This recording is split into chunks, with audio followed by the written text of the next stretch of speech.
Hey guys, this is Spartacus here, and I got 0 views on my latest video within the first 7 hours. I know there is at least 2 or 3 of you out there who do watch my videos on a consistent basis, and you guys really gotta step up your game, like, what's the deal? But no, I don't really expect to get any views on my videos, you guys. Of course, it's already hard enough for YouTube to push my videos into their algorithm anyway, but in that case, I do expect to at least get 1 view within 24 hours when I upload a video. I'm not honestly too upset about it. I am a very small channel after all. But anyway, let's go ahead and talk about the main topic of this video, which of course is Call of Duty Vanguard, which the alpha should have gone live already for PlayStation. Of course, it's only going to be for PlayStation, so I will not be able to participate in this alpha, which is really unfortunate because I don't own a PS4 or a PS5, which is really sad. Exclusivity deals are stupid. We live in 2021 and we still see this kind of stuff to this day, which is so dumb. But either way, the servers are live for Call of Duty Vanguard's alpha, but we're not going to be really talking about that in today's video. We're going to be talking about other features of the game. Like, we actually got some gameplay of like one of the missions in the game itself, which is really cool. We get a chance to see what Blindfire and Mounting actually looks like in the game. Of course, some destructible barriers as well. And I'm going to be sharing some leaked information regarding the minimap, perks, equipment, and killstreaks that we got through legitimate leaked information. And just to be aware, just to like let you guys know, like at the start of this video, these perks, killstreaks, equipment, all this stuff I'm going to be mentioning, this may not actually be the full list, especially when it comes to the killstreaks. I do feel like there's going to be a lot more killstreaks in the game. The reason why we get to see this leaked information now is because I am pretty sure this is what we're going to be seeing in the alpha within the Champion Hill game mode, and so there's definitely a lot more to see once the beta and the full game arrives. So starting off with the Blindfire and Mounting features that we've seen in this campaign gameplay, the mounting is really basic. It's exactly the same as we see it in Modern Warfare 2019, which is really sad to see that this is returning because this was so annoying back in the game, especially when it came to camo challenges, because it was literally a huge incentive for people to just camp and wait at a wall or some sort of doorway or window and just wait for enemies to come in their line of sight, so that way they can get their mounting kills done and of course get gold camo on their gun.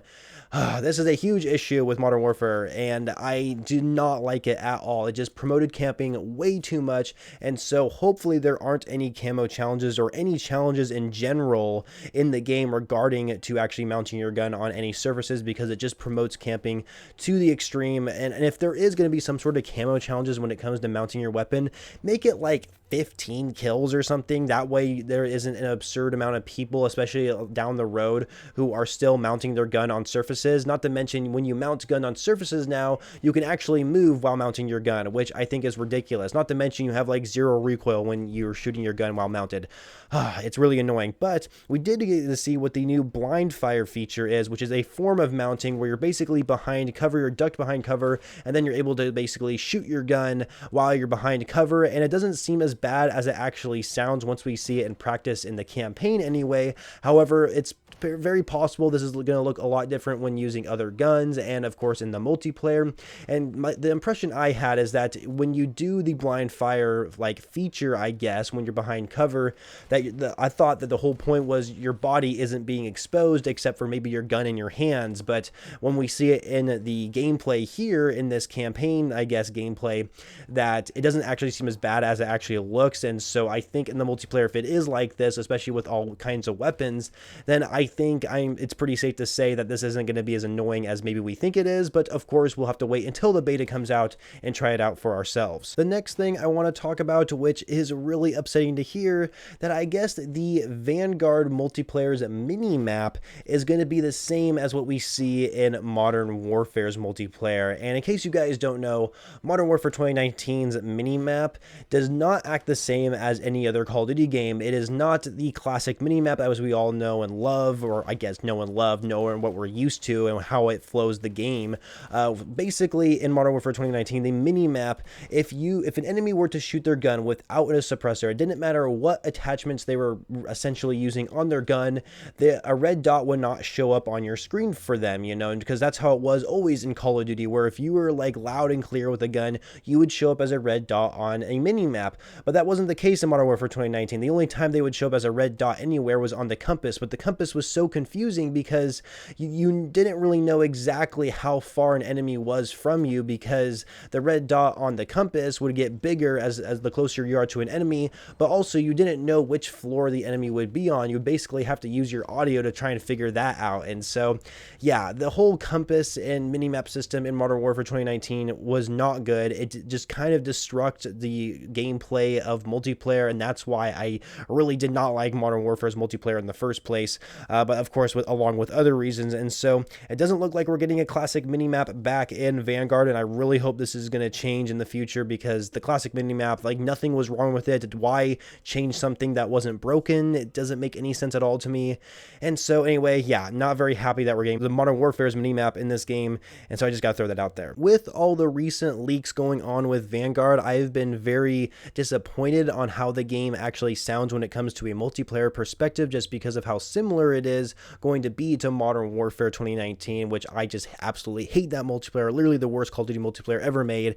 I can go on forever about that, but we're not going to do that right now. However, there is a little bit of light at the end of the tunnel, because apparently the Ghost perk, which is of course is going to return to Vanguard, the great thing about this Ghost perk is that enemies will actually be detectable if they're standing still. So it's only while they're moving that they're invisible to enemy spy planes or UAVs, which is amazing. That's exactly how it should be. You know, that was something that was extremely annoying in Modern Warfare as well. You know, the Ghost perk allowed it where you were immune to enemy UAVs. It didn't matter if you're moving or if you're standing still, you were always immune to it. But however, in Vanguard, that's not the case. It's going to act similar to what we see in Black Ops Cold War, where you have to be moving in order to be invisible to enemy UAVs, which is awesome. That's exactly how it should be, and it definitely promotes people to not camp, and which is something I love a lot. And of course, we are getting other perks in the game, such as High Alert, Tracker, and Double Time. Those perks we also saw in Modern Warfare, but we're also getting some new ones called Survival Training and Demolition. So from my understanding, Demolition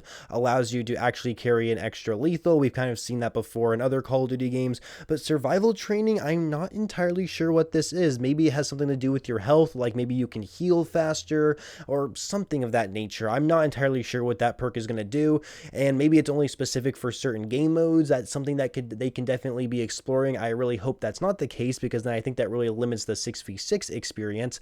But either way, those are the leaked perks that we have so far in the game, and I'm sure we're going to see them in the alpha, even though I'm making this video 24 hours ahead of time, so I'm not entirely sure if all these perks are going to be in the alpha, such as Survival Training, but that is definitely some perks that are coming to the game. When it comes to equipment, we are getting the MK2 frag grenade, the stun grenade, throwing knife, the gammon bomb, the gas grenade, and of course an S-mine, which is very similar to a bouncing Betty, if I'm not mistaken.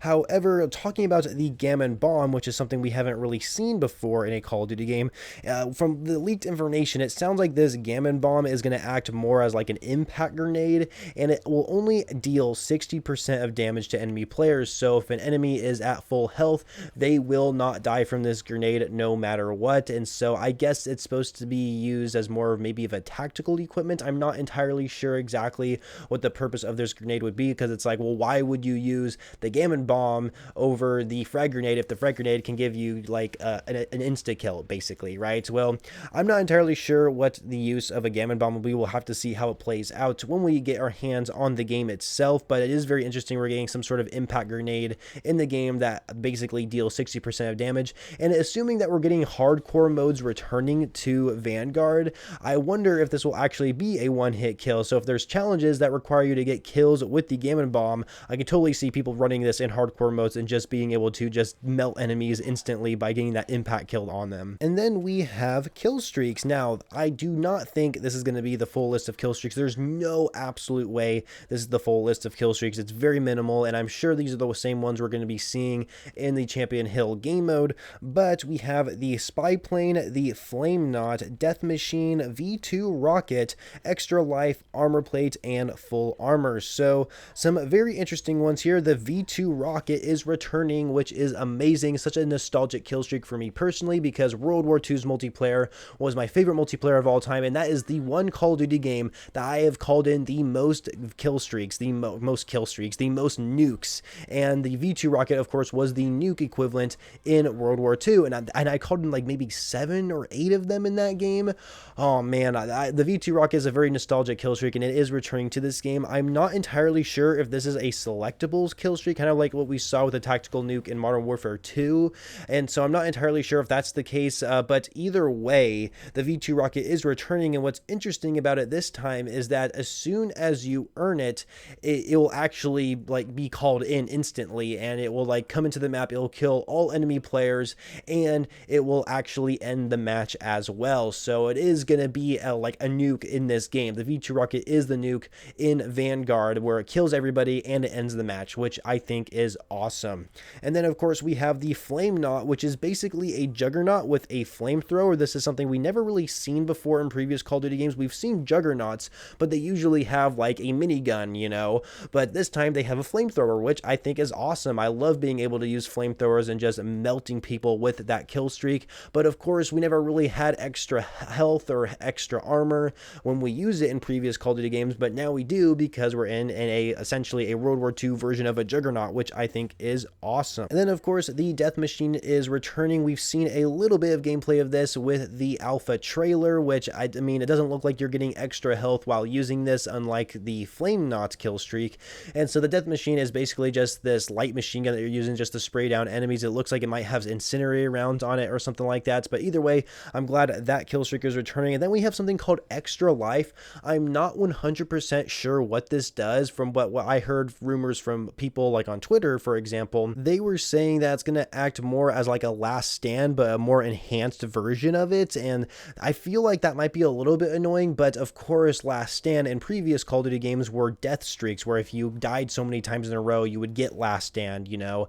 And so this time it's a kill streak, so you actually have to earn it. So we'll have to see how it plays out, but that's very interesting and extra life. So I don't know, I never really thought they would add something like that as a kill streak in Call of Duty, but like I said, we'll have to wait till the beta and see how it actually plays out. And then of course we have armor plate and full armor as separate kill streaks as well. Now keep in mind, these are kill streaks, not score streaks, so they are going to be earned a little bit differently than what we see in Cold War. And so armor plate, obviously, you know, it's an armor plate. I assume it's going to be super easy to earn. It might be like maybe a 3 kill streak or something like that. But then we also see full armor, which I assume is going to be harder to earn than the armor plate, which I just assume you'll just gain full armor maybe like right away. You know, like I said, I don't really understand like some of these kill streaks on like how they actually are going to work exactly. And so I think it's interesting how we're seeing more armor plate kill streaks being added to Call of Duty, because we do see that in Black Ops Cold War, where there's like an armor score streak in that game. And so I think I will definitely see myself using like the armor plate and full armor a lot, because it sounds like the time to kill is the same as what we see in Modern Warfare 2019, which is a very, very fast time to kill. I mean, very fast time to kill is not really a good thing. You might as well just make the whole game in hardcore mode at that point. But either way, that is all the up-to-date information and leaks on the Call of Duty Vanguard game. Thank you guys so much for watching. Make sure you leave a like if you found it helpful and informative, and of course subscribe to the channel for more Call of Duty videos every single day, and I shall catch you guys later.